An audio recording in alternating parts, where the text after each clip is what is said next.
Hey, Renee, Chris, and Ryan going live. Best podcast, Beauty and the Beast. Sit back and catch a vibe. Oh yeah, we talking zombies and apocalypses and all those things you like. Going beast mode, and if you didn't know, it's Peter Z up on the mic. Whoa. Hey, TWD family, grab the snacks about the pantry and subscribe and like if you can, please. Or those walkers eat you like some candy. Hey, okay. You at the right place at the right time. No one does it better, that's the bottom line. Beauty and the Beast, this is prime time. Let's go.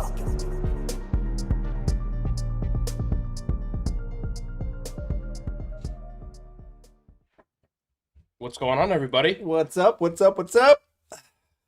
Hi, guys. So, everyone, the handsome gentleman in the middle, we put him in the middle so that everyone could focus directly on him, is Glenn Stanton, Frost from AMC's The Walking Dead Season 11. Thank you for being with us tonight, sir. Absolutely. Thank you guys for having me be a part. I'm really excited to jump in your guys' sandbox. Yeah. So, I mean, you've been pretty active, though. You have a couple of these in your back pocket you've done, as far as podcasts go. Yes. Yeah. Yes. You're ready. You're ready to rock then.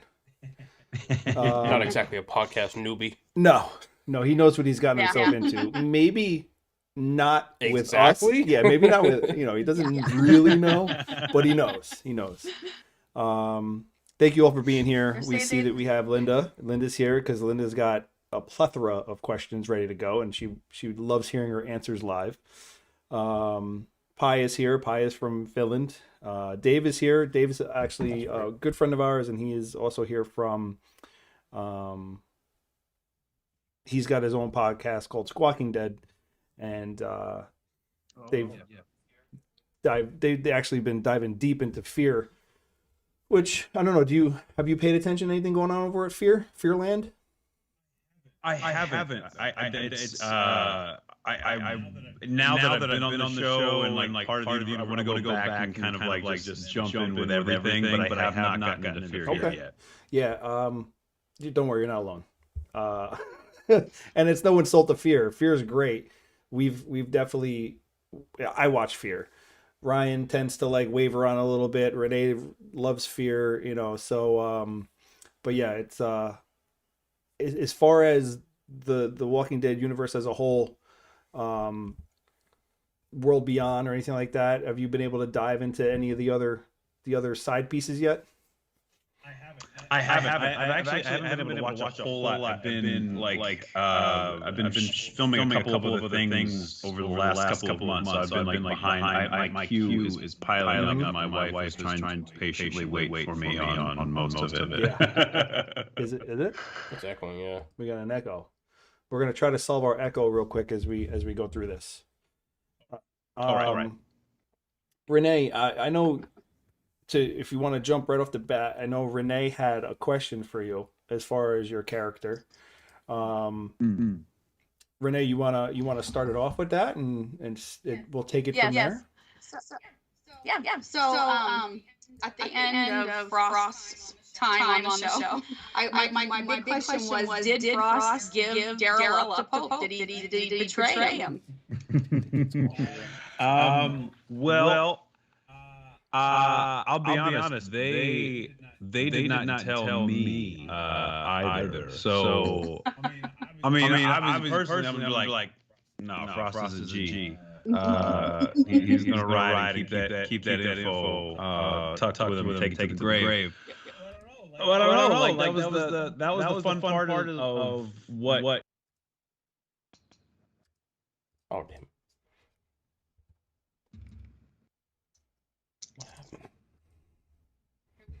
We can't hear now. I don't think we can hear him. Just a sec. Sorry. Oh, there we go.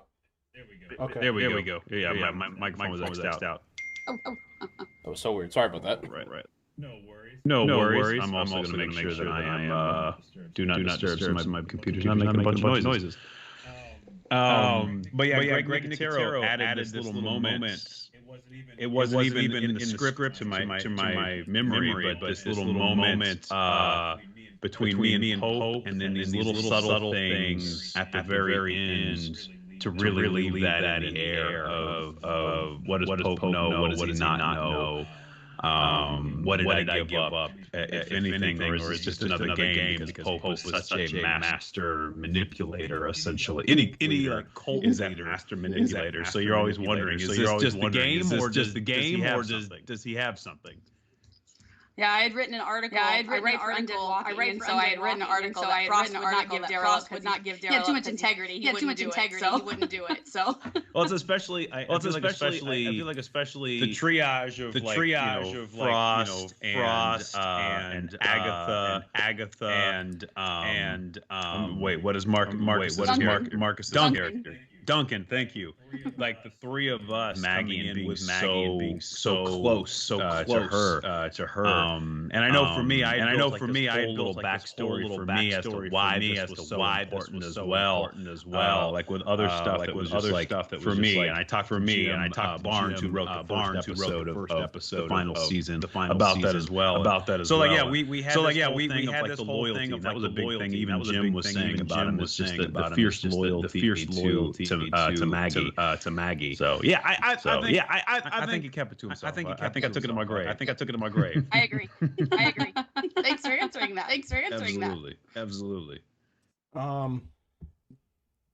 Sorry, yeah, we're just still over here trying to figure out where this echo is coming from. Don't mind us. Do you want me to grab? No, they're saying it's me. No, they say it's me. Yeah. So what's happening is, obviously we have your sources on Skype as individual calls, not as like a merged call. You know what I mean? So like your audio is singular, Renee's audio is singular, our audio is singular, so everybody comes through nice and crisp. Supposed to. But see, we don't hear the echo over here. Oh, okay. I hate technology. They're hearing it over there. See, now, if I was here by myself, I would turn into like a caveman, and then, I'd just have like a bat in my hand smashing the computer. This is why I told you, I'm just here because I'm a nerd. I'm not the tech nerd. It's just weird because it's like, it's almost as if like when it's recording the output for you and Renee separately, it's recording both of your audios with the video, so where they're hearing you both twice.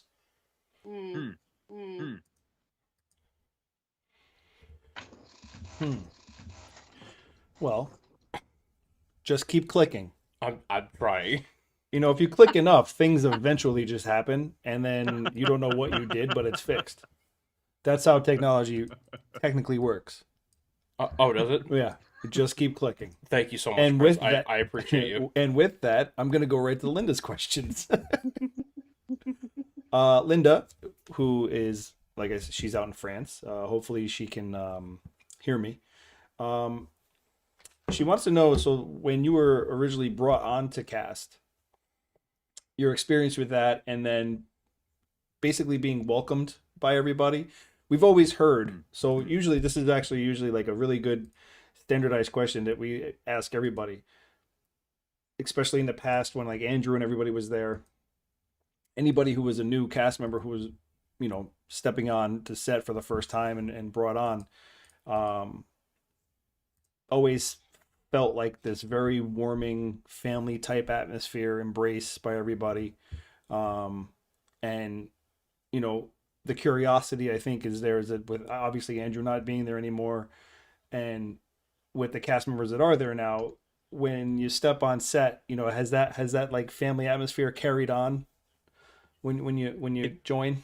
It 100% has. Because I know that was for me one of the things I was most curious about going in was this was my first time on a show that's been running for so long, and especially a show this big, as far as like such an icon in pop culture and everything. I was curious. I feel like this might be the show where I like run into some prickly personalities or some weird sort of artistic approaches and things. Like you're just always whenever you're the new kid in school, you're always just kind of coming in, trying to like figure out what the vibe of the place is. And we did the Zoom, the first table read, and I was like, okay, yeah, this feels pretty warm. Like I don't not getting any weird Zoom vibes, I guess. And then the big test was that first day that we were all on set. It was everybody, because it was the scene where you first meet us and Maggie's coming back in, and we stop and talk to her, and it's like the only moment in the show where the whole cast essentially was there. At least from that group. And so it was my first time getting to be around everybody. And at no point did I feel like, is the new guy. Like it was immediate, bring you in.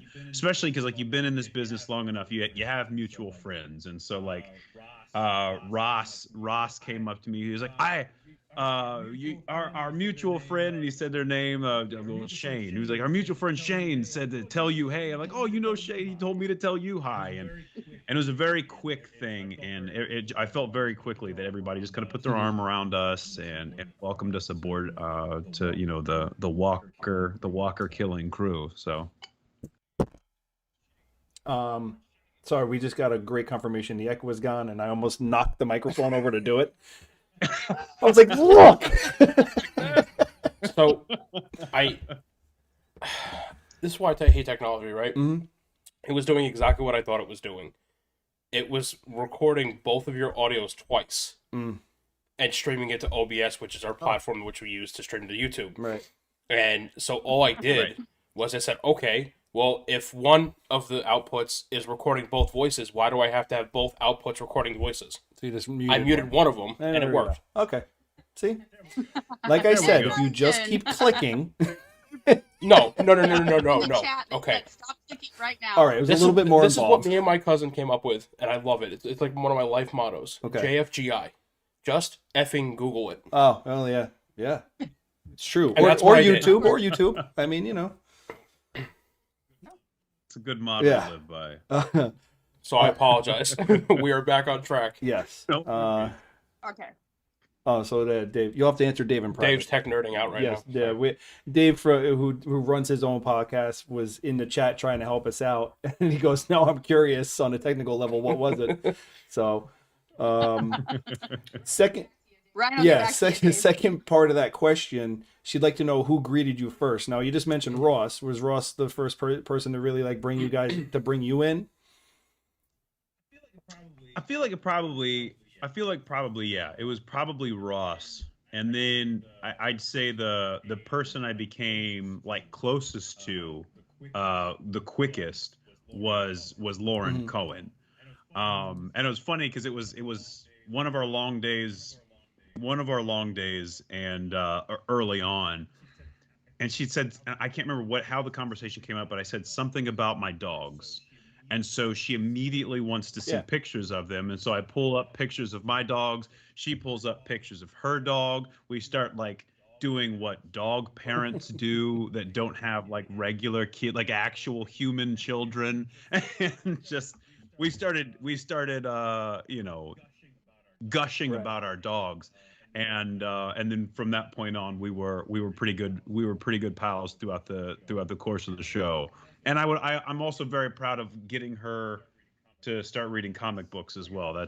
I got a lot of people reading comic books on my time on that show. It was a happy infection that I spread across the set. So you're gonna take full credit for being the one that got her kick started on comics? Oh yeah, I will take. I'll take that. You heard it here. You heard it here. You heard it here. This is the news people want to know. All right.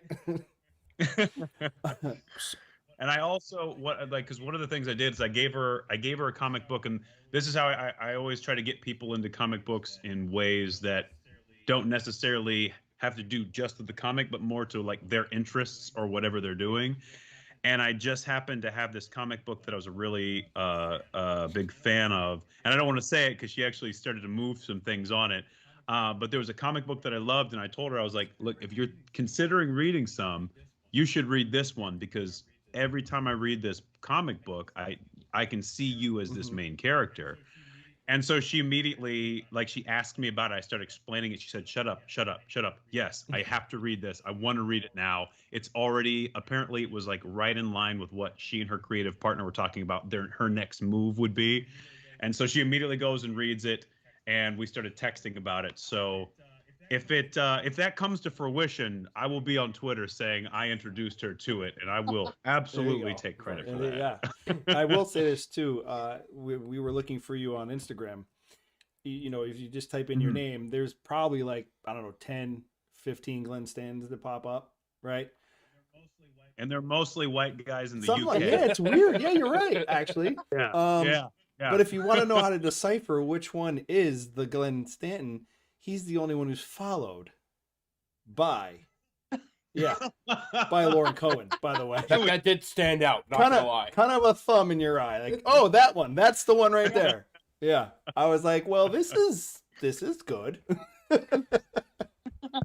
She doesn't follow many people. I was like, oh, okay, he's got to follow. We're good. That's the stamp. The stamp of approval. The Walking Dead stamp. That's right. Okay, here's another one for you. So, looking back, do you think Maggie's plan to take back Meridian was the right thing to do? Well, obviously, in Frost's eyes. Yeah, I think so. I don't know if that's mainly just from like my very long like sports background and history of like, you play to win, don't play not to lose, and I feel like there is that instinct of constant survival. But then, what is life if you're just in survival mode? And especially in a place where, if you know the resources are sort of depleting and very limited, then you don't have a lot of options. And like, how long can that kind of survival last? And like, what is the quality of life that you're living if you're able to continue living? So I think for me, I feel like, yeah, trying to take that place back is a good move. And obviously you're trying to figure out what the strategy is as you go, because you're in a time where recon is not as easy as it might have once been. Actually, and Linda just pointed out, she goes, "This is so true, Chris. I did my research and I found so many guys with his name, with this name." Pi comments and says, "Maggie taking over places never works out well, so she shouldn't." Linda says, "If at first you don't succeed, though, you got to try until you succeed. Right? Try again, right?" Yeah. Linda says, "I still think she shouldn't go back to Meridian. It was a trap. It turned into a trap. Yeah, 100%. We're going to do a fun fact about Glenn is that you began your acting career on stage in Chicago. Is this? Yeah, I did. Because I actually did not. Me getting into acting was an interesting pathway anyways, because I actually went to college to play football, not knowing what I was going to study. And several conversations with the coach, I still couldn't like pinpoint exactly what it was I wanted to do outside of sports. And it came down to a conversation he had with my mother, in which he was like, "Okay, look, he's not on the phone now. What are the things he's absolutely interested in, the things he loves doing that have nothing to do with sports?" And as she began to talk to him, everything was performance related. And so he was like, "Oh, I think we have a theater program out here." And so he set me up with an audition, and they ended up offering me a scholarship to do that. And so as it was coming up on my graduation, I really decided to go 100% in, and moved out to Chicago very shortly after I what a graduated. Great city. So I am a huge Chicago Bears fan, and a huge Chicago Bulls fan, and a Blackhawks fan. I grew up in the 80s, so like the very first football game I ever watched was the '85 Super Bowl. I picked the winner. You know what I mean? And I ran with it. I haven't been happy since, but you know, I picked the winner at the time. Little did I know that I'd be heartbroken for the rest of my life. If it wasn't for MJ, I would have been totally screwed. And then, of course, the Blackhawks have had a pretty good, successful run too. But yeah. I love Chicago. What a great city. I adore it. I actually, the last show, which hopefully I can announce soon, the last show that I just shot was actually filmed in Chicago, and so it was so good to go back to what I feel is like my artistic birthplace is what I always call Chicago, and being able to go back there and just be in the city and be in that vibration that the city has, which is. LA is just weird because LA is such a transient town, and the city itself doesn't feel like it has, to me, doesn't feel like it has as much of like a solid defined soul and character. It's like industry. That is kind of what the city is. Whereas Chicago, it has this long history and this full-fledged spirit that you can just like feel walking around that city. The architecture downtown, all of that, like. And it's such an artistic city too. Like, it's savvy. The people that aren't artists that go to see art and theater, they're like savvy, some of the smartest audience goers like you'll ever meet. So like, I adore that city in so many reasons. Yeah, I completely agree. As far like from a artistic standpoint, they're one of the prime spots in the U.S. as far as I'm concerned. I mean, and it's just God, it's clean there. I mean. So clean. I mean, we're used to. I don't want to talk shit on it. Yeah, I mean, we can talk shit about. We live here. We're so close to New York City. You know, we are an hour and a half train ride from New York City. I can smell the trash in the summer. And I love New York City for a lot of reasons. I hate it for a lot more. Yeah. Oh God. Yeah. Now, my sister just went out there. I want to say a month ago, and she FaceTimed me, and she was like, "I'm in New York, and I smell nothing but garbage." I'm like, "So you're in New York?" Yeah. If you see no landmarks and all you know is you smell garbage, you're one of two places: New York City or dirty Jersey. Yeah, you know you're in New York when you see a man dressed up as a rat riding the subway, carrying a giant piece of pizza with him. Yeah, my favorite was I was down in New York City and there was a guy dressed up as Big Bird riding a bicycle delivering a pizza. Yeah, I mean, and all I needed to say was New York City, and people understood. That's right.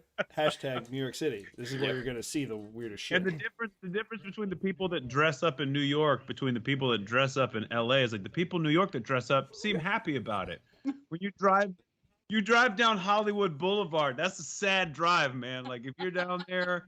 You see so many off-brand superheroes, like they're like the Kirkland brand of like, you know, the DC and Marvel comic book characters, and like none of them seem really happy to be there. It's just like this is where life has brought them, and it's like people are like, "Oh, what's it like being? Have you gone down Hollywood?" I'm like, those are not the places you want to go. Like they're sad places full of sad people. Yeah. Dressed up as things they don't want to be. Yeah. So, Glenn, I have to ask, right? So, that love for Chicago, is that one of the main reasons why you decided to go for Chicago Fire? Or was that just kind of an opportunity?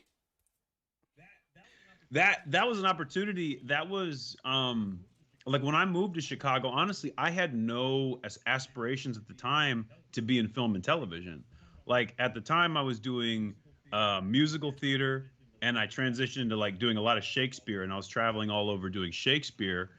But I had no real big desire, or because I didn't have like the perception that this was an obtainable thing for me. And there wasn't a lot of television in Chicago when I first got there. And then suddenly these shows started to come into town, and Chicago Fire was, I think, my third TV job, but like my first kind of legit recurring thing. And it was one of the things that took me to LA, actually, because in the course of that time, my agent was talking to me about it. We think it might be time. And Kenny Johnson, who's on SWAT right now and has been just a workhorse for like 2 decades. He played my best friend in the show, and so we spent all this time together in the fire truck, and rappelling into burning buildings and all that for like a month and a half. And he became like such a great friend, but also kind of confidant, and I leaned on him a lot because he was really pushing me to make the move to LA and just jump full into it. So he was one of the people that like made me feel like, gave me the confidence to feel like this was something that I could actually do and move and keep that momentum going. Very nice. Very nice. Was overall being on Chicago Fire, was that a positive experience then, you think? That was because I think that was a show where I was on it long enough, and with all of like the main hitters on the show, and we all kind of developed enough of a rapport, even though I was still so green and nervous like 90% of the time that I was on the show. Like, I did feel like, okay, I can live in this, I can swim in these waters. Like, this isn't overwhelming to me. And these guys feel like people to me. So yeah, I think that was a big part of that. I have to say, like, there's been times where like I've watched shows and you could tell when an actor is nervous, or it's not really like organic. You know what I mean? And I never felt that way when I saw you on Chicago Fire. Right? And I up until the last season, I was a huge Chicago Fire person. I with work and everything, and the pandemic and working in a hospital, I just kind of fell off with a lot of TV shows. And Chicago Fire was one of them that I fell off. But as soon as I was like, I know who this is. And I went back and watched the episodes, and it really did feel like it was very organic for you, very natural. Thank you. And along with Chicago Fire, I think you had Roswell, right? Yes, Roswell. I was waiting. Yeah. I was like, I'm not gonna nerd out, because that is a remake of probably like number 2 favorite TV show of all time for me. Roswell, the original one, was like, growing up, that was such an awesome show to watch. It was about the alien human hybrids. It was just kind of cool. And my question for you is, I know you had scenes with Jason Behr, and so obviously he played Max on the original show. How was that? I mean, I've heard from everything I've read, he's a great guy, and I kind of want to hear from you how your experience was with him. He was like such a down to earth. He's a very down to earth guy. Like, I mean, there are some people that want to talk about their highlights a lot, and like those are the people that I feel like are not as grounded. The people that want to talk about their highlights, and it's like, yeah, but aren't you like a person outside of this thing that we do for a living? Are you a person as well? And I never felt like that with Jason, like, cause he, we were talking about, I don't know, sports, and his kid. He loves his son. He was telling me about his son. I got to like hear a lot about that, and just a very warm individual and no ego. Like, I never felt like there was some like strange ego, especially being the one of the leads on the original, and coming onto the show for that character. So yeah, I mean, he was great to work with, really nice guy. And then we were going to try to get together for like lunch, and then the world shat itself and gave us COVID. So see him on the back end. Yeah. No, that's really cool though, because like I had a huge nerd moment when they introduced Jason Behr, and that and the way that they brought him on, and then they also brought back Sherry Appleby, which was kind of really cool. And just seeing them play different characters in a show that's a remake of the one that they were the main cast in was pretty cool. Yeah. And I feel like CW is pretty good about that too, because now, I mean, it seems like now that's kind of one of their big things is, they do a lot. They do the DC shows, and then a lot of the other things they do are reboots of hit shows from the past. And it seems like they do a pretty good job of finding ways to weave in characters from the original show, which isn't always easy, but I feel like they find a really good balance of how to do that. Like, they just did the remake of the 4400, and I love the 4400. Like, the original was such a great show, and I was so upset when they canceled it because it was going down such a path that it could have gone for 4 or 5 more seasons, and they got canceled. And I was very skeptical to even watch the remake because there's been other shows that it's not gone well. And once I watched the first episode, I was hooked. Awesome. Yeah. Excellent. Well, we got it was 911 too, right? 911. Yes.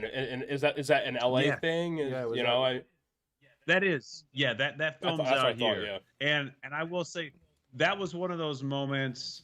That was a moment for me where, because I played like a dear friend of Angela Bassett, and I mean, I grew up watching Angela Bassett, and I mean, she is like she has always been like such a queen on all the screens for me, and also just ageless and timeless, and so like it was the first time I was nervous going on the set, just because I was like, I have endeared her to me so much from just as a fan, that like I just pray to God that they always say don't meet your heroes and everything.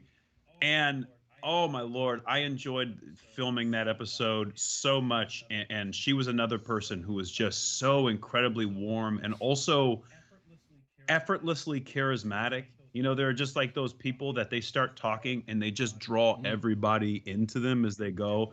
And that was Angela Bassett. And I think when we filmed that too, it was only a few months after Black Panther came out, if I remember right. So like I wanted to call her Mama Wakanda so badly, but I was like, you're a professional today, Glenn. Don't be a geek today. That's off the clock. Right now you're on the clock. Be a professional. And I mean, that was, I'm sorry. No, go ahead. I mean, that was such a great episode. I think the episode was The Birth of Hen, I think, right? Yeah, and it was all about how Henrietta, how she became, how she got into LAFD and became a paramedic and everything. And that was such a great episode. It had a lot of storytelling. And so to see you be a part of that was pretty cool. Thank you. Yeah, that was a fun one. Yeah, I was going to say from obviously trying to be a professional and everything like that, but how hard is it to keep yourself from that geek out moment? I wouldn't contain myself. I wouldn't be able to. Look, my self-restraint gone. Our very first convention we went to, was Walker Stalker Con, New Jersey. Yep. Now, all right, I'm just gonna put it out there. All right, please. All right, Alana Masterson. Okay. Mm-hmm. Tara was one of my favorite characters. Not to mention that I'm just a dude who had a geek crush. All right. So like being at this convention and like she was my first photo op, I believe. Yes. She was my very first one. Yep. And she always has like Twizzlers with her. So we have like our, goofy t-shirt, and I'm like, what do I do? Do I have her, like, I don't even know what to do. It's the first time I've ever taken a photo with anybody, famous. So like, I literally was like a giddy little kid at Disneyland for my first time, with just like standing next to her and like my photo, I'm just like all cheesy and shit, you know what I mean? Like, so like how hard is that for you to, as a professional, like when you have those moments, when you meet that actress or that actor that just like, you feel like the little kid inside just want to like come screaming out. I think it depends on the setting, because I think there's like a switch. For me, there's a switch, kind of like the same thing, like going back to sports. Like there was me off the field or off the court, and then once I was on the court, that whole thing of like if I meet somebody out of an arena and they're like 6'10", I'm like, God, you are all kinds of tall. But if I meet them on the basketball court and they're wearing like the opposing jersey, I'm like, let's go. Right. Like there's like right. that switch that happens. For me, it's very similar. Like living in LA, the weird thing is when I run into a famous person at my gym that I haven't seen in the gym before, then there's like a weird moment. Like I used to train at a gym right down the street from me, and Gary Cole lifts there all the time. And I remember the first time I saw him there, I think I'd only been living in LA for like 6 months. And everything in me wanted to go up and say, hey, if you could give me a spot, that'd be great. And like it took all restraint in my body to not do that. But like if it's on set, that switch thing is kind of engaged, and then it's not as hard. But then if we're out afterwards, usually some of the geek will come out. Like when I was doing The Sun, which is my other AMC show, there were like 5 of us went out to lunch with Pierce. He reached out and he was like, with Pierce Brosnan. He was like, hey, if you guys aren't doing anything, I got a table at this restaurant. Come and meet me. And so we go and we have lunch. And I'm sitting here and it's in this moment we're having lunch. I'm like, this is my James Bond when I was a kid. And I played GoldenEye so damn much, like just an unhealthy amount as a kid. And even in college, one of my friends had an N64 that he would break out. And so finally, after we'd all had a little bit of wine and we had enough food, and he had just brought up GoldenEye, like he brought up the video game, something about it. And I said, now that you've brought it up, Pierce, I have to say it is a miracle I graduated college because of the amount of papers that were started at 3 a.m. the day they were due because of GoldenEye. Yeah. And he was like, it was a great game, wasn't it? It was a great game. I was like, yes, yes, it was. And I just like that little geek inside of me just felt so like just vindicated and justified because here's Pierce Brosnan like so impassionately talking about how great of a game it was. It's like, yes, damn it, thank you. Right. You played too? Those moments. Like, how many hours of sleep did you lose playing? Good stuff. People are, by the way, just to let you know, because I know you can't see it, but everybody, they're just loving the stories. I mean, everyone, Angela Bassett, everyone's just like, oh my God. And, you know, they're making fun of me for having a geek moment. You know, they're just saying that you're just very funny. You're actually, so when you were talking before with your story about Angela Bassett and how you can get like just drawn, you know, she will bring people just are flocking to them. So just to like, this is going to be a very good compliment, I hope, for you. So we've had Xander Berkeley on, and Xander is just an amazing storyteller, and you are so captivated by the facial and the different, you know, his facial expressions and the different voices and tones he'll go through, and just all his mannerisms, and literally he did nothing but talk for an hour and a half, and we all just sat there like this. So just to let you know, with you being here and so far, like this is the type of response we're getting, where people are just absorbed by your stories. So that's great. You know, and of course they said Xander and Pi just had a meltdown. Should I say moist She's moment? A big fan.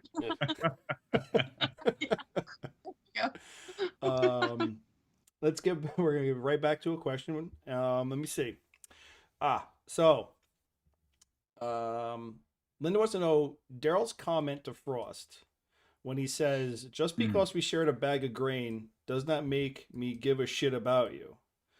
Do you think Daryl is an asshole? Do you think Frost was like, this dude's just a straight up asshole? And if it was you, would you have done what you had to do to save your ass and the group?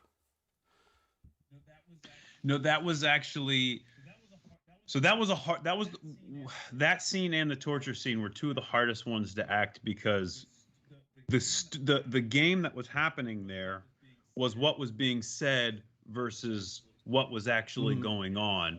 And so, especially at that point, I had already been taken through one round of the interrogation room. And so I'm already fairly concussed. And so in that moment, Daryl is actually, that was a ploy of Daryl trying to get me to shut up about us being buddies and play to the guards. And I didn't get it until the very end. And then I threw on a little too much bravado and trying to play the game. And he's like, just shut up already. So that was a tougher scene to play, because that was what he was saying was not actually what was going on. I'm happy you just gave that answer, because when we saw the episode, you know, we came here and when we dissected it, basically, that week after the show aired, one of the things we talked about was that specific conversation and how it was Daryl basically being like, look, this is the story that we're going to go with, and you're going to like catch on, you know what I mean? Kind of thing. And that's exactly how we read that whole scene too, which is, so I'm happy that obviously you just, clarify that for us. But that's how like we sat and dissected. Like this was Daryl saying like, look, man, just feed off of my story right now. This is what we're going with, Yeah. So that's really cool. That's awesome. And then obviously the second part to that was, if it was you, what would you do to save your ass and the group in that situation? I'm guessing you would try to feed along that same kind of, that same kind of scenario, like, Yeah, I think especially Frost and especially my approach to Frost and the conversations I had with Jim Barnes and everything. Frost is so much of the village first, like, the group before the individual, that I think you go in with that desire of, if it comes down to it, the whole is more important than the part, even if the part is me. And so, trying to find that way of obviously you want to live. And so you try to ride that line of, what can I do and say to live, but also not give away the group and the community, essentially. So, obviously, like any dude, right? Any dude, I'm like, yeah, I would sacrifice myself. That's at least how I would start out, for sure. Going in, I've never been tortured and had my nails pulled out and roughed up to such a degree. So we always have a pretty strong opinion of ourselves. So I would like to say, yeah, I'd leave it all on the line for the team, but somebody was beating my ass that hard, that's when the truth would come to the surface. I would learn a lot about myself, as much as more than they would in that moment, I feel. Like, there's a limit here. Hold on. Yeah. It's like every dude that watches like Bruce Lee movies, you're like, oh yeah, if that dude came, I'd kick his ass too. It's like, no, you wouldn't. You can't even, you haven't been able to touch your toes since high school. Like, you don't know body. Like a few things about the torture scenes. There's a lot of the people here saying that they were actually very, very hard to watch. Linda saying Frost was tortured and don't think that you betrayed Daryl, which obviously we just, we said earlier that, you definitely didn't give him away or anything like that. The torture scenes where you had when you actually had to go through the script and find out that you were going to lose a finger because of Daryl, as far as like, was that something where, obviously you still have all your fingers, but was that really committed to the acting? Yeah, really hitting it. You know what? Finger. Actually, I did lose. It was a great show, guys. That would have been great if you had like a prop. No. Yeah, imagine. This right here comes off. Big left. So, Linda was wondering, were there like several takes to required for the torture scenes or anything like that? Like where, you got beat up a lot? That was in two ways. It was two things. One, strangely enough, it was one of the most fulfilling days I've had, but it was also the most exhausting. And because of that, they are one of the same, I think, as an artist, like going back again, I have a lot of sports metaphors. That whole thing of like, every coach you have always tells you, leave it all out on the field, leave it all out on the court, whatever that is. And so when you actually get to do that as an artist, where like you leave feeling like, I have nothing left in my body, my soul, I am just empty right now. There are a few more like satisfying feelings as an artist, especially in television. You don't typically have a lot of those days, because there's a lot of short-paced, just quick bursts. You know, it's not like live theater where you're living the whole story from beginning to end. So that day of the torture scene, we were filming. I mean, I was in the makeup chair for about 2 hours, just getting all of the prosthetics and everything.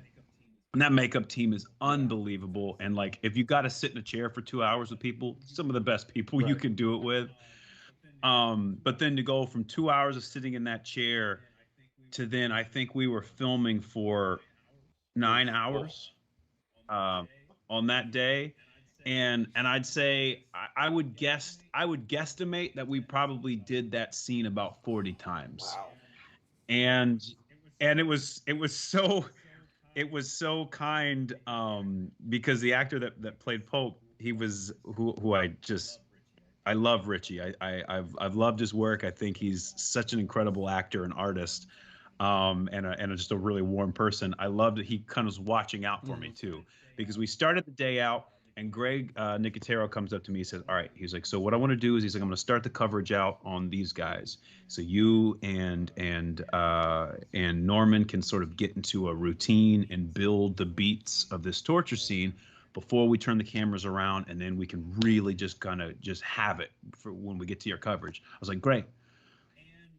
And so we started in, and the work that I had done, because like typically when I come into a scene, you know, I've done this backstory stuff to feed into the moment before. Everything that I'm pulling from, especially if it's going to be emotional, I have to have those things like internally to like really grab onto and go to that really difficult place, because it goes against human instinct to like bear yourself emotionally in front of a bunch of strangers, or like people that don't, you're not married to or didn't give birth to you. And so you have to find a lot of things that get you there. And so I built up this whole storyline for Frost of why this is so hard, and like the emotions that start to swell up. And I never use my actual family. Like my brain doesn't really connect with that. I'm not able to do it, but I have a very strong imagination, which is why I'm a geek. So I can create whole things, and it feels real to me.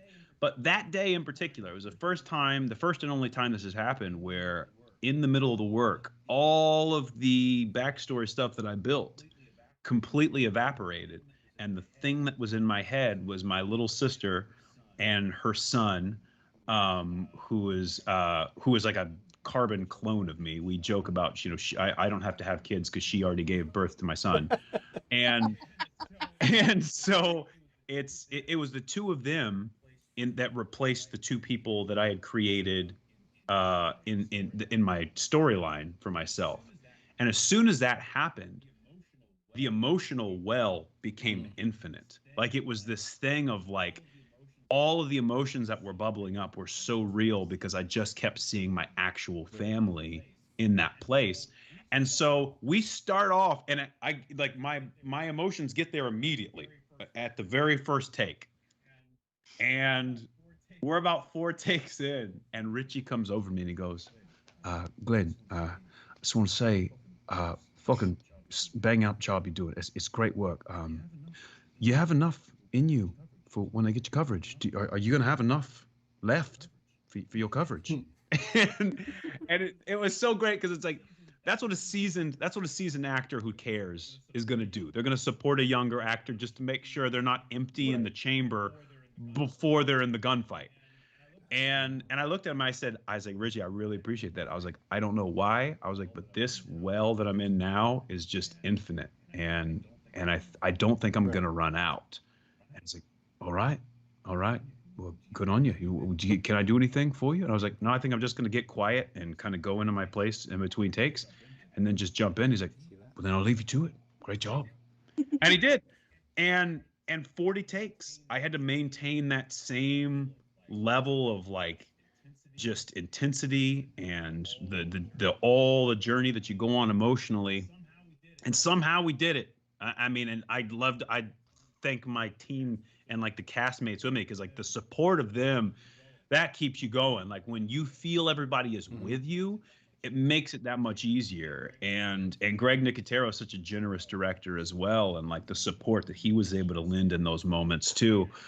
and the intensity you get from Norman Reedus, then you're matching it. You know, when somebody steps in, you're like, you got to match that. It made that a lot easier. So, but yeah, I'd say we probably went about 40 takes, and my whole body, like even physically, I was exhausted. And I noticed the two places that I was sore the next day were my hands. I had a hard time at the end of the day opening my hands because they were clenched on the armrests. So I had a hard time like straightening out my fingers. And then the outsides of my legs were incredibly sore because of the chair itself where the armrests were. Like I was pushing out and I didn't even realize it, but when my whole body was just clenching as this torture scene was going on, I'm just railing my legs against these two wooden pieces of the chair, and I had like bruises on the outside of my legs the next day. So it was a long day, but it was like one of those things where it was something I hadn't done before that I was really excited about, getting to go into such a weird challenge of that kind of emotional place. And I called my mom when I found out that we were doing the torture scene. I'm like, Mom, it's there, like the torture scene, because we thought it was going to be in an earlier episode, and then when it wasn't, I was like, oh great, well they think I'm a sucky actor, so they wrote it. They just took that out. And then when it was there, I called my mom. I'm like, Mom, it's there, the torture scene. I get to have this really awesome torture scene. And she's like, awesome. Really cool. You're getting your ass kicked. I got to watch that. Okay. It was an amazing scene. You got it was awesome. So great Yeah, job. I mean, as you were telling that, I mean, everyone, like 40 takes, everyone's just blown away by that. Everybody's like 40 like, takes.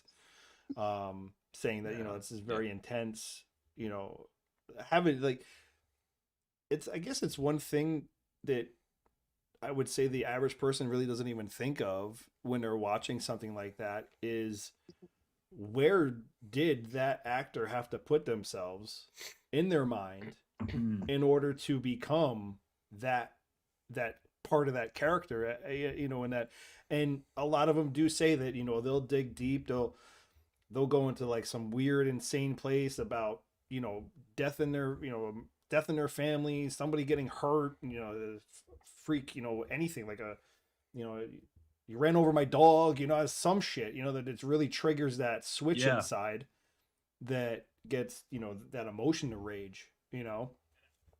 And I think that's like when you get into like the craft, like the geeking out about the craft and like the approach and all of that, like I think that's one of the biggest challenges is being able to take and utilize your own insecurities. Because I know for me, that's where a lot of my work comes from. I've been very fortunate over the last few years to get to play some really complex characters that I was really excited about, because their insecurities were very adjacent, if not right in line with my own. And there is this weird dichotomy, like this weird balance you have to find of being able to utilize your own insecurity while the actor, like, so the character is there, but the person that is wielding the switches has to remember you're doing this for work. And so it's finding that balance of being able to like jump out, but kind of like having a tether. And I always say, like, for me as an artist, there's always these things of having a tether so that when you're lifted off the ground or you go into a deep place, you always have a way back. And so like establishing my tethers, essentially, where my wife is my main one, and like having that tether to planet Earth and reality, but having those established so that when you do jump in and you have to go to these places, you can just let go, because you know you're not going to lose yourself. And it usually is somehow wrapped up in your own fear and your own insecurity, because the audience, when they look on the camera, that's what they see. Even if they don't know how to verbalize it or like be like, oh yes, he feels this for real, like he has real life experience in this place. Even if they can't say that watching it, like intuitively they understand it when they see it. And so for me, that's the most important thing, is like, sometimes you play the cool guy. Sometimes it's way more interesting to play the weaker person, this person who's fighting to be strong but failing miserably at it. And so to do that, where are those insecurities in your own life that you can draw from, and like understanding how this person exists in this space. So that's, to me, that's the fun challenge, the balance, like riding that razor's edge. That's outstanding to learn. I mean, that's awesome. great insight. I just want to say, I know I saw a question from Linda in the chat. Actually, I know that Dave wanted to know, did you walk away from the torture scene with any kind of accidental, maybe actual, like, I know you said bruises on your legs or anything like that, but I mean, you know, wasn't any mishaps with a slap or a punch or anything like that? There wasn't, thankfully. Like, I got nervous because they were like, in the last take, Norman had the knife, and it was like, it's dull, obviously it's dull, but it is still like metal. And like when he was pushing down on my finger, there was this moment I looked into his eyes and I'm like, is he gone? Is he still here? Is he gonna push that thing down? Like, there was this moment where like his acting was real enough where I'm like, okay, that's a little tight right now. I could take that, but any more might be too much. But he did, like, he stopped. He went right up to that line and had me nervous, but no, it was fine. I mean, working with him, I just like, obviously I mean, there's been a lot of discussion with him with Marvel. You know, I've been hearing the Ghost Rider stuff. I'm hoping. I mean, yeah, I know that some of the other options out there too would be just as good, but I mean, I feel like with everything that he's done, you know, we're riding with, you know, with Norman, and like, I just like, he's got the motorcycle persona down to a T, and I just feel like he would be a really, really good Ghost Rider. Like, and he lives that too. Like, his love for riding motorcycles is not just like, that's like, he was telling me when he was trying to figure out what was going on after they finished with this. He was like, yeah, I got to figure it out, man. You know, I got a garage. I got a garage full of motorcycles. I got to figure out if I got to do something with that. And I was like, oh, so this is real life for you. Like, you love riding. That's your choice. Yeah, I do. Yeah. So yeah, he's a real like, one. I got a bike, but it's like a 10-speed, you know. Yeah. I ride it to the gym. I had one. Get my pre-workout on. Yeah, I mean. So Linda's question, I looked back at Linda's question, and so she said, I have to ask the question, dying as a zombie, was that what he wanted for his character? I definitely would, like, for me, like, especially because I remember when I first started watching the show, I started watching season 1 on Netflix, like right as season 2 was still airing, I think. And I remember being so captivated by how The Walking Dead changed the zombie genre, and like brought it mainstream, I guess. But I remember going in, I'm like, I hope if I die, I'm not just like, it's not like an off-screen death that like we hear somebody say, oh yeah, he died, Frost died with some other people. They fell off a cliff. You know, something like I was like, if I'm gonna die, I want to die gloriously, and I want to be a zombie. Like I want to have that little moment down the road if I do have kids or even my nieces and nephews. Like, oh, there's Uncle Glenn or Dad with zombie makeup on. Like, yeah, I want that little moment. Yeah. So, do you think, obviously, you know, with Frost, do you think he's Team Maggie as far as you think she'll win Meridian, or do you think Frost might think that she might be up against too much and might not be able to take it? Because Linda's wondering, you know, Maggie or Leah, who do you think will win Meridian?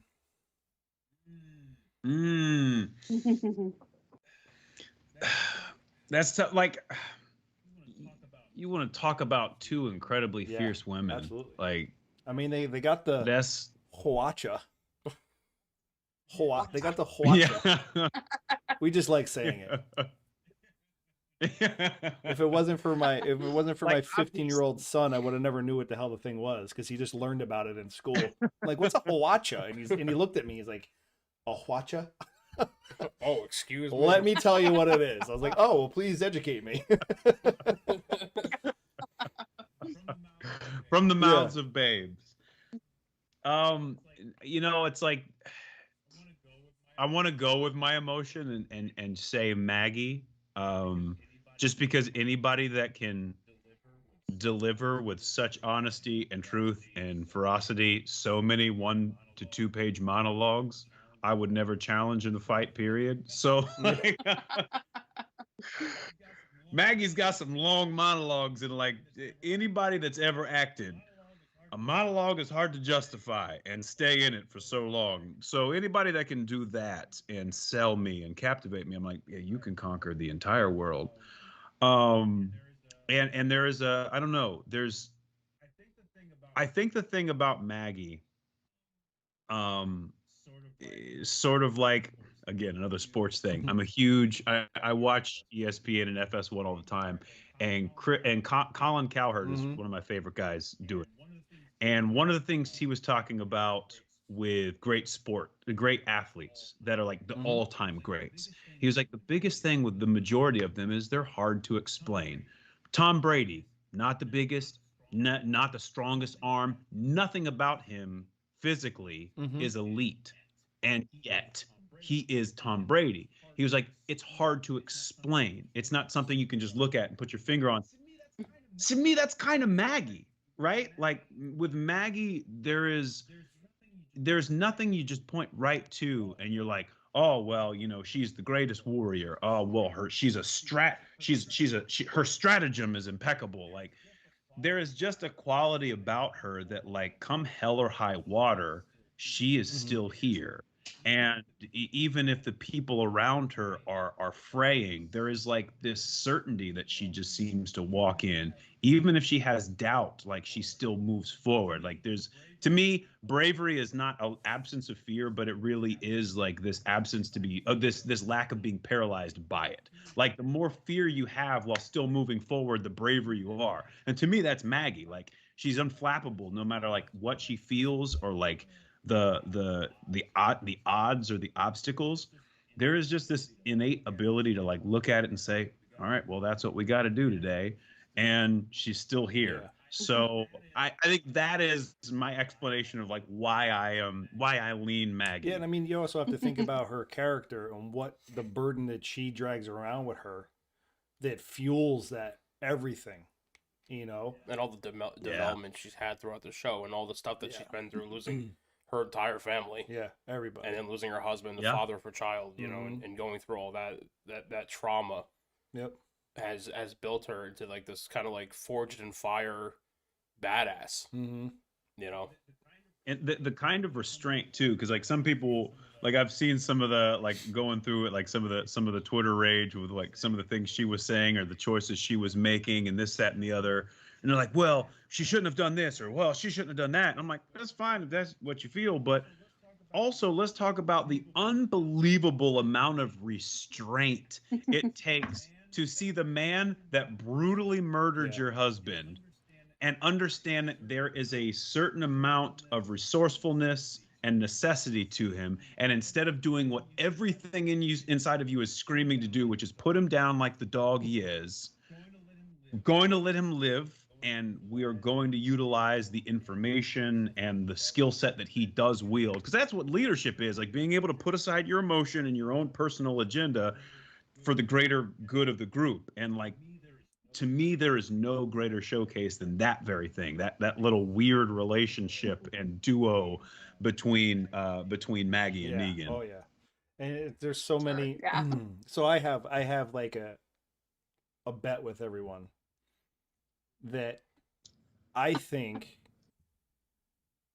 and I don't even know where this came up. I think this came up in like things that we were thinking for like when the show ends and like this happened certain outcomes the day that we did our review of the episode of them in the train. Yeah. Okay. And just to set up so preface. I have this bet with everybody that I think that by the show's end, Negan will have a child with somebody. I'm not saying it's Lauren. I'm not saying it's Lauren. I'm not saying it's Maggie. But am I saying it's not Maggie? Meanwhile, I'm still holding out hope that my boy Peter Zimmerman is coming back as Eduardo. He's still alive. And he's gonna seal the deal. He's still, I don't know. And he's gonna be like, Maggie, I haven't moved on from you. And it's like a soap opera. It's like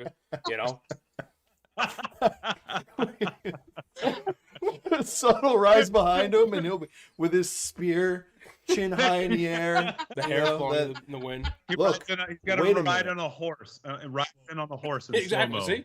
See, Glenn gets it. I'm almost positive from a recent photo that I've seen of Peter that the hairstyle's back. By the way, there we go. Has anyone else noticed that? See? Yeah. Because I told Josh that the hairstyle is back. The shaved side with the long top with the ponytail. I have noticed that the hairstyle and he's is got back. a beard. Yeah. Look, it could all be for coincidence, happen, Ryan. but the hairstyle is back. Because he's coming back for his girl. Well, he's gonna find out that she's knocked up by Negan. Ooh, spicy love triangle. Hey, I mean, look, we got one with Gabriel, so True. So, of course, I'm getting so much shit in the chat for saying that. You have no idea, I'm just getting murdered. You hit a nerve. Oh god. Well, we have a discussion going on about who would win in like in a fist fight between Leah and Maggie, and there's just so many Maggie haters in here. Maggie haters. I for one have always really liked her character, but once she came back, I've been teetering on this fence with her because I don't know. Yeah. None of us know what the mindset is with her character right now. Is it for greater good? Yeah. Yeah. Is it for revenge and being selfish? So like, I'm kind of like struggling to obviously be where I was with her prior before she left. So I'm just kind of like at this 50-50 balance right now. Like, what do I do with her? What do I do with her? But if I were to cast a vote, I think that's one of the in a fisticuff only. Maggie's she is one tough chick. But Leah has that background, that expertise, she's got that military, right. And there's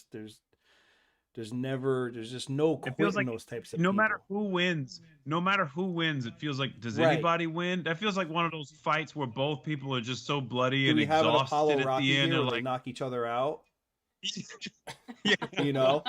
And there's no winner. We're just sitting there like, what in the F did we just watch?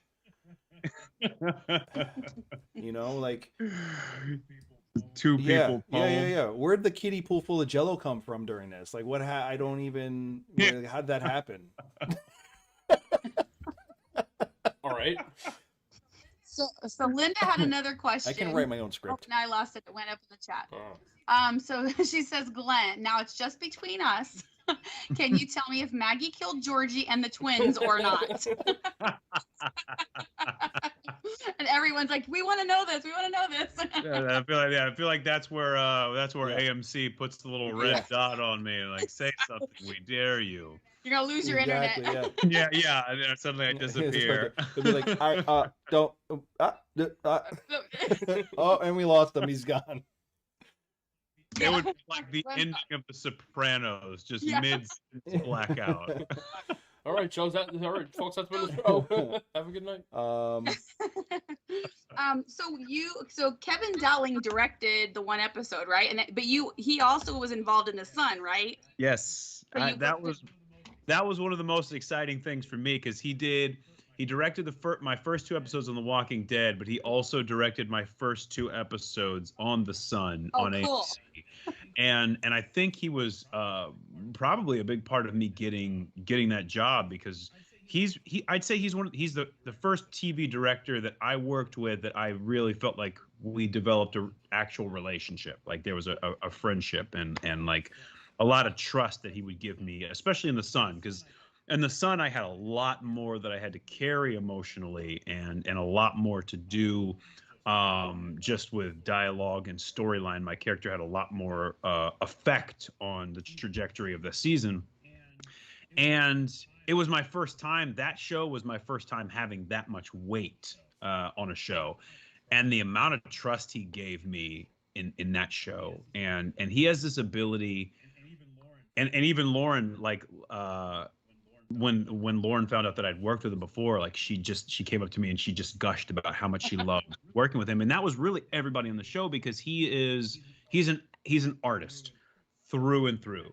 Some directors are great technically. Some directors, they get the camera angles, they understand the pacing, everything you need, but it takes a very special kind of artist who understands how to walk into a room with actors and give the fewest amount of words to get the maximum amount of change in what he needs to see.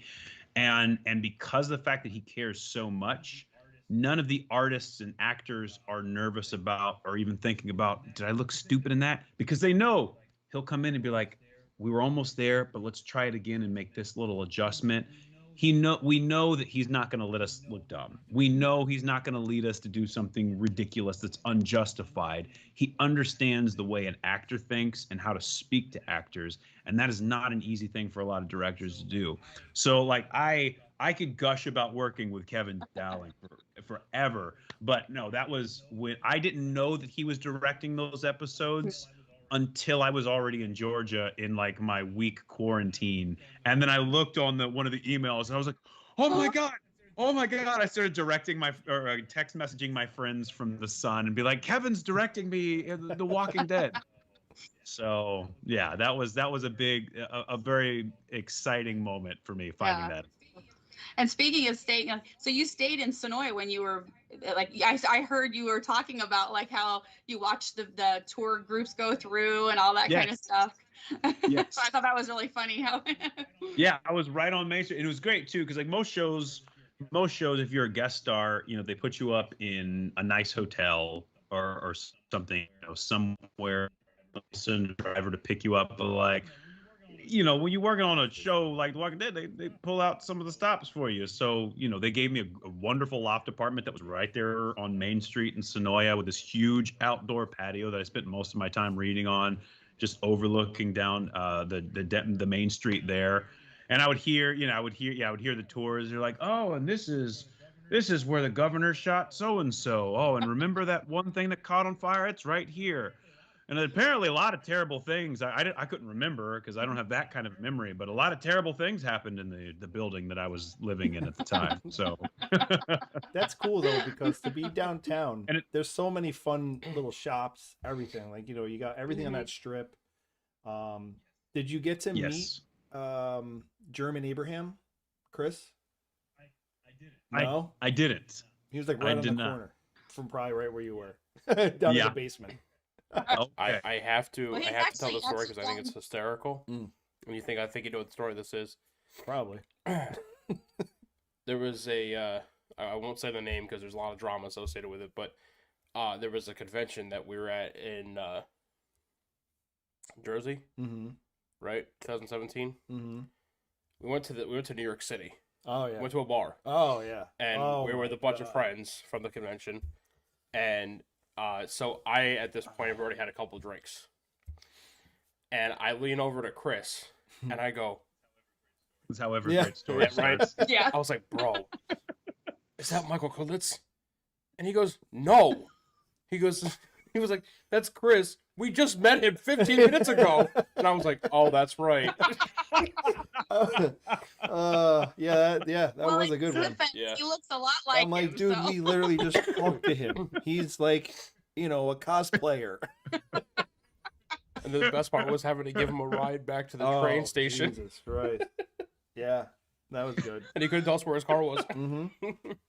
Yeah. But yeah, no, being downtown is it's really a good time. So I think you made out in the deal. Oh yes.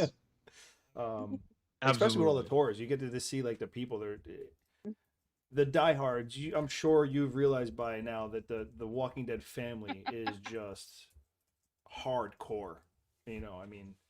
It's unbelievable. It's like, and thankfully too, like I'm glad that I played the role that I did, because I told my wife, I was like, the good thing is, I think because of the way I go out, I was like, I feel like it'll probably endear me to the fans more than it would, like, and I talk a lot of shit to Negan, so like, that'll probably play well. And it was like I to this day I really haven't received any sort of negative online stuff from any of the super fans. It's been the most incredible, like loving, supportive, warm fan base, like with all the passion and obsession.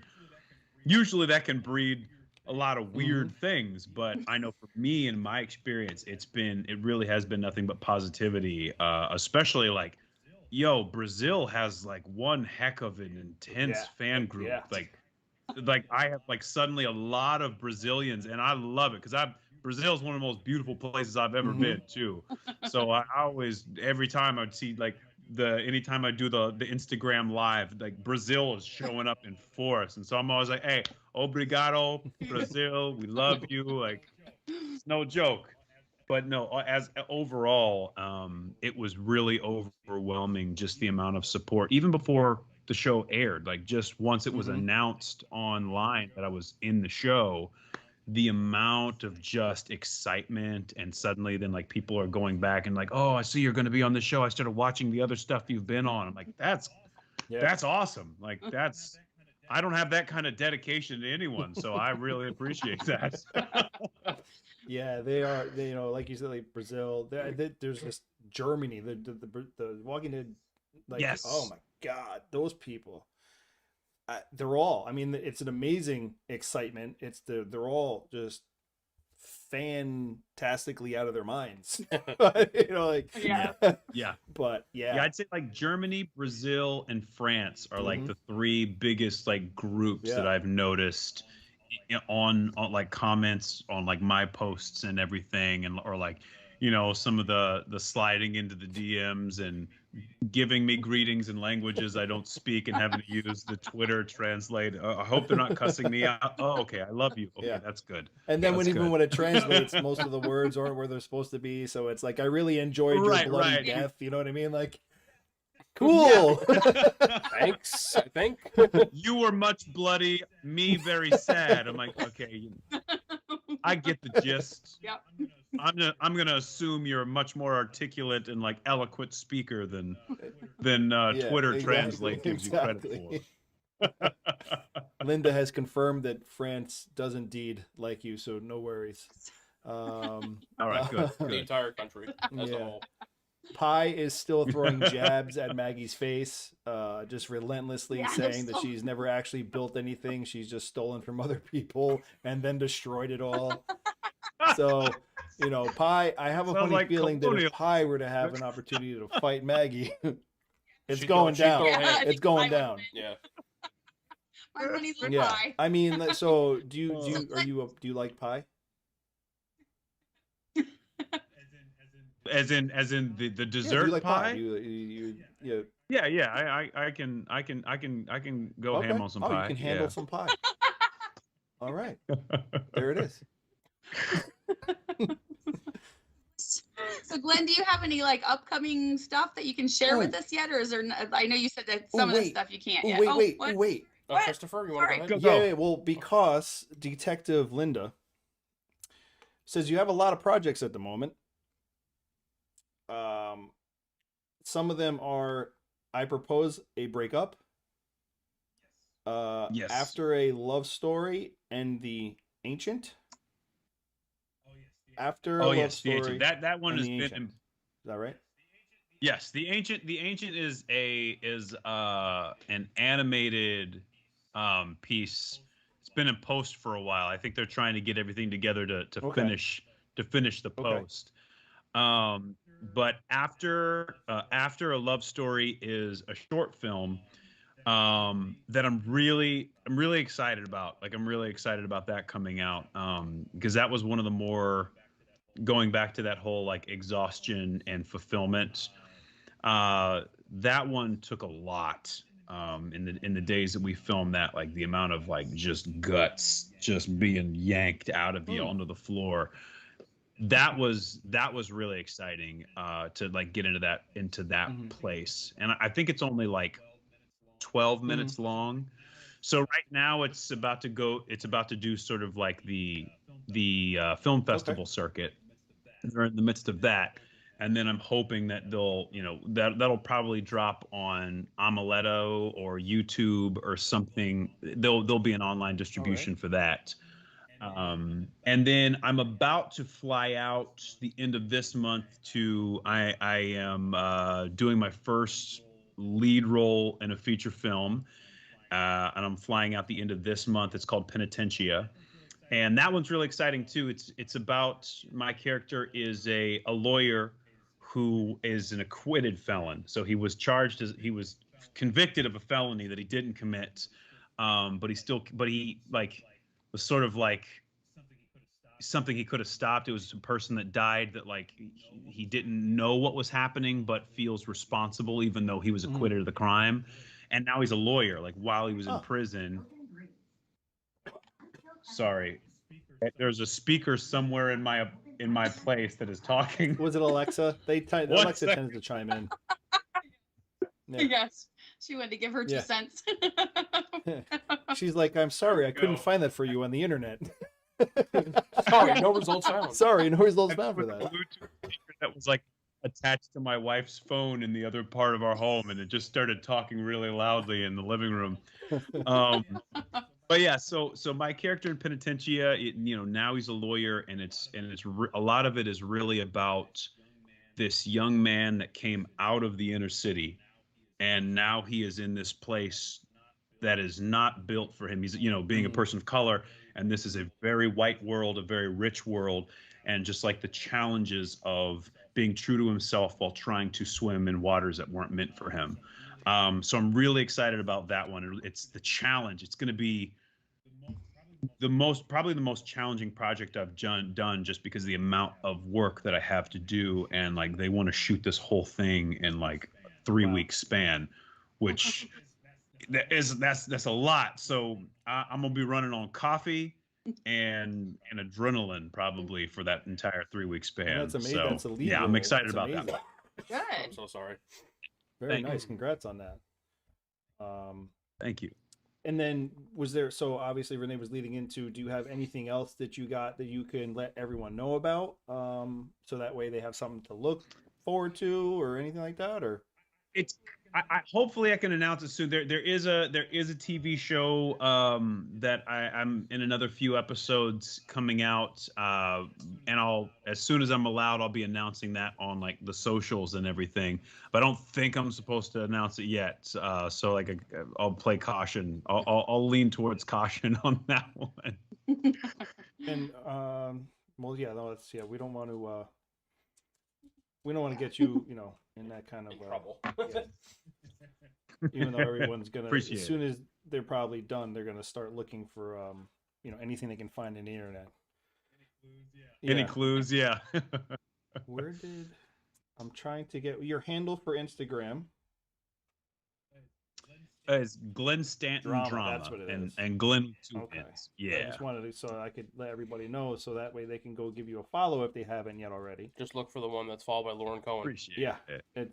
It's exactly there. Yeah, so it's it's Glenn Stanton Drama on Instagram.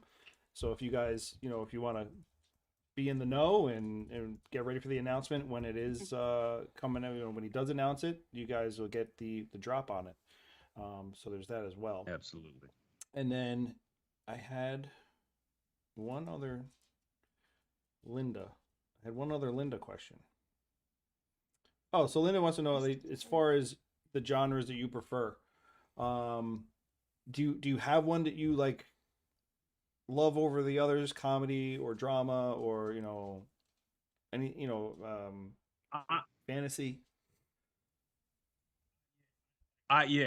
So I'm definitely drama. Like I've done some comedy, and I've grown a lot more comfortable in comedy as I've just grown comfortable in my own approach and everything, and in my own work. But I still prefer drama. Just as much of a goofball as I am in like real life, there's this departure I get to do and just go and like I love disappearing into dark worlds, especially like. The darker the show, the darker the script, probably the more interested I am. And I haven't done this yet, but I would love to do like either fantasy or some kind of period piece that is, I guess we'd call it medieval, in that realm. Because especially coming out of Shakespeare, like doing so many years of Shakespeare and having to do between rapier fights and broadsword fights and everything, like I would love a chance to get to do something like that, because I think it's a strength of mine that I haven't been able to really utilize on camera. The closest I've come, I think, is doing The Sun, because with it being a period piece, but also a lot of my dialogue was in Comanche. Okay. And as far as Native American, my heritage is Cherokee. So like I didn't speak Comanche. I'd never learned anything about the Comanche language or dialect, and so honestly, I leaned a lot on Shakespeare, my Shakespeare training for that, because of the fact that it's like Shakespeare in a similar way. Shakespeare is this type of heightened speech in which we don't talk, like it's not at all how we talk now, and the flowery language, the poetry within it can easily lose people if you're not really specific as an actor in your storytelling in it. And so like having to do that while speaking a different language, that was a really fun challenge, and I don't think I would have been ready for it had it not been for all the years of Shakespeare leading up to that moment. So I would love to be able to do it, in English, in a similar sort of vein. Give me a sword, give me a horse, give me some heightened text, and let's jump into a film. Very cool. I have two more. Linda's wants to know: is there a way where she could obtain a autographed photo? Do you have anything online that you do? I don't yet. I'm trying to. That is something that I'm planning on setting up here soon. Hopefully, like I have everybody. I have people trying to get me to get on Cameo. Okay. And set up a little online thing. So that is something, because now we've been getting a few more requests. A lot of friends of family, for sure. So I do think I might try to hopefully here in the near future sort of set up an online source for that. I for one would love a like maybe holding up the prosthetic finger and smiling. You know what I'm saying? So all right. So with obviously with COVID and everything that's going on, conventions and things like that, there are some that are going to start, I think, coming up. They're going to start opening up again. But is that something you have on your plate as well as far as the future goes? It is something that I'm definitely willing to. It's not something that I've done that I have already on the books. But that's something I've talked to the team and everything as they're like fielding that. Where I'm like, for me, the great thing about shows like this, especially for me being more of a communal person, I'm very much about community. And so, like, for me, the great thing about a show like this, and especially because I'm more of a private person, like, I was never somebody that wanted to be famous necessarily, and that's still not at all my goal. But, like, if I'm a part of something that is able to bring somebody joy, to me, that makes it worth it. Like, the fact that now, especially with a show like this, there have been some moments where I've had, like, some of these amazing fans, being the community they are, reaching out to me on Twitter saying, hey, could you follow this person? And I'm talking like there was a day where I had like 12 different people, and this is Brazil again. It was like 12 different people from Brazil. They were like, hey, this person loves you. They're such a huge fan of you. If you would, they're going through it right now. If you could follow them, like it would mean the world. And like I get on my phone like in the afternoon and I just see all these messages on Twitter. So I get on there and I follow this fan, and I tweeted something at them, and then they like tweeted about it for 2 days. And for me, that was so incredible because of the fact that, like, with such a small effort on me, it didn't cost me anything. And like it made this individual's week. And like just put a little bit of fuel in their tank to get them through whatever they were going through. And to me, like, conventions are like an extension of that. Like this thing that these people, that these fans and these individuals love. I just happen to be close proximity to it, and if I can give them a piece of this thing that they love, to me, that's kind of one of the things that makes it worth it. So I'm very down, like for the conventions and everything, to just kind of jump in and be a part of that, and just give back a piece of what I've been able to experience to the fans that have been much more dedicated to it than I have. Absolutely. Well, I mean, on a side note, obviously, if you're ever interested, you could talk with Linda on the side, or us or whatever. But there is one that we're specifically affiliated with that happens down in Sonoy, and it's strictly for obviously it's just a fanfare. A very family oriented kind of type situation. Family. Yeah, it's family. Family. Family. Family. Yeah. I dig it. But yeah, I mean, if that is something that you think is ever, crosses your mind and it's something you'd be interested in, definitely reach out and, we could hook you up with the people. Your people talk to their people. And then, Yeah. It's always Memorial. Yeah, that one is always Memorial Day weekend. Yeah. They always do it over Memorial Day weekend. I mean, it tends to be a very busy weekend for a lot of people, but it's been something that they started, and it's been something to where we've all three. This is how we connected. We connected through this initially, but being able to interact with the people on your phone and a Twitter conversation and all these other things and build like these relationships and friendships, and then to know that you have 2 days out of a year where you get to like be with that extended family, be with those people that you even though you only see them twice a year, but you have a place in your heart for them because they are a part of something that we all love. It's just really cool. So yeah, I mean, it's like I said, if it's something that you think you'd be down for or whatever, you can always just drop us a line, and like I said, you take your people, we'll have them talk to their people, and then you never know what happens. But, absolutely. Yeah, that'd be cool. We're in relationships. Yes, we're all in relationships together. It's not the Maggie Negan. Well, not yet. I want to leave it off on this. Pi did have one last question for you, and then we'll let you go. She wants to know, which Shakespeare have you been in, and which role did you play? Okay.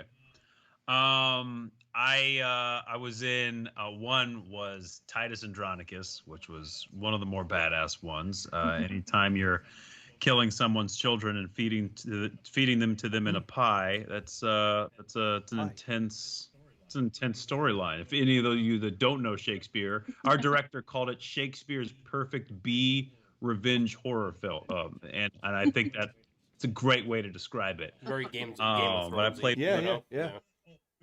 Oh, very much, yeah, very much. But I played one of the Goths, not as we see like the Goth kids. Yeah. Very different. Very different. the Visigoths. Right. The Visigoths. So I played them. I did Measure for Measure as well, which was one of my favorite ones. We did at the Goodman. And it was a dirty, irreverent version of that was directed by Bob Falls, who's the retiring artistic director there. That was a fun one. But non-Shakespeare classical, one of my favorite roles that I did in a classical piece was I played D'Artagnan in Three Musketeers. Oh, wow. And that and the role of Christian in Cyrano de Bergerac. Those are two of my favorite roles that I did while I was still in Chicago, for sure. Getting to say pretty words and do a lot of fighting. There's few things better. It's funny. Glenn, I know you said this before, but when I was in college, I had to read Macbeth in its traditional Shakespearean English. Oh yeah, the first folio. Oh my God. I sat there and I was like, I read it like 3 times. And I mean, I was Googling phrases, and I'm like, this shit makes no sense. Yeah. Yeah. They would have lost me at thou. That what? Thou? So at some point, I'm watching like YouTube videos of like 1970s reenactments of Macbeth. I'm trying to understand it, and I'm like, That's like that was the second. I think that was the second Shakespeare show that I did was Macbeth, and I am not. I'm sorry if anybody is like believes in the curse. I'm very comfortable with saying the name Macbeth out loud. We're not in a theater. That's only the curse is always supposed to that's always supposed to take place in theater. We're not in a theater right now, but I think watching, especially because I was such a young actor at the time, taking that on and watching the guy, what was Mark's? I'm forgetting the actor. Is a great Chicago actor, Mark Montgomery. Mark Montgomery played our Macbeth, and watching that man take on that role and tell the story, even for the language of it that was so like heavy for me to understand. Watching him act it, I was like, oh, that makes sense. This guy's brilliant. Like now that you said it like that, he's a way of just acting the text in a way that anybody could understand it. And to me, that's when you know somebody, because you have two different kinds of Shakespeare actors. Because I had one actor tell me, he's a Steppenwolf ensemble member. He was like, if there is an ounce of ham in any actor, Shakespeare will draw it out. And that's absolutely true. Like you have the ones that are super hammy, that love just flourishing in the language that they probably don't understand themselves. And then there are these brilliant storytellers who are able to take this language that like we don't use to speak anymore, and they can still deliver it in a way where people are like, I don't get every word, but I know exactly what this dude is saying. Yeah. Awesome. Very cool. Very cool. Oh, well, we almost got 2 hours out of him, yeah, we did. and we didn't even have to do anything. Oh wow, yeah, time flies when you're having fun. I was like, shit. He's like, wait, what? That's okay for you. It's only 5:40. You're fine. Oh, Yeah, it's still pretty early out here for the me. sun's still up. Yeah, right. We haven't seen the sun in Yeah. 84 years. We haven't seen it in a fortnight. Shakespeare, come on, All right. come on. All right. Yeah, I get it. Way too hard for you to say 2 weeks right now. What? Why do you have to ruin everything? Oh, stop it. Pi kept begging you not to keep saying the name. Just don't say the name. Don't say the name. And she goes, he's still saying it.